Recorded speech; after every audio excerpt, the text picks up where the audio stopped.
There is an order to things. That's what we do here. We keep order. What did you think of the original Blade Runner the first time you saw it? You know, I was about 14 when I first saw the original, and I think I was first struck by how influential it had been. You could see that it was something that had influenced a lot of movies. I was too young to analyze anything and to understand the whole movie, I think. All the elements, all the themes it had. But as a young audience then, it did make me feel excited and a bit scared at the same time. But it also was, you know, maybe one of the first films I'd seen where it wasn't clear how you were supposed to feel when it was over. It's very mysterious, very, it leaves you with a lot of questions, and it doesn't answer many, and it just sort of haunts you. The world is built on a wall that separates kind. Tell either side there's no wall, you bought a war. You talk a lot about machine learning and machines taking over jobs. Do you think that the Blade Runner is more relevant now than ever? Well, it was very relevant in the time it was made. It's held its relevancy. You know, it never went away. You know, if anything, its relevance kind of grew.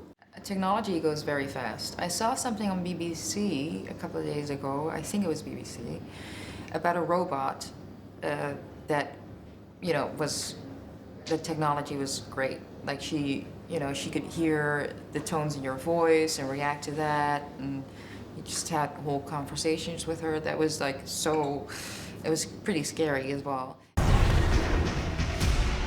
The key to the future is finally unearthed. Bring it to me. Did you have any concerns about making a sequel? You know, in any other case I would, but because Ridley and Hampton, Fincher, the original writer, wrote this and wanted to tell the story and felt like it was time, you know, that who am I to doubt that, you know? So that was a relief, and then obviously that Harrison was going to be there with us and that we would make it together. You know how big it is and how much of a following the original film has, but I love Denis Villeneuve as a director so much, and I have so much faith in him. And the other people involved, Ryan, Harrison, Roger Deakins. And to have Denis involved, you know, who's such a filmmaker I've wanted to work with for a long time. He had an incredible admiration and respect for the original, and yet didn't seem intimidated at all about continuing the narrative and making his own film and his own contribution to it. So it was a perfect storm, you know. There was a perfect, you know, for an actor anyway, to sort of feel comfortable stepping into something so challenging. I always told you, you're special.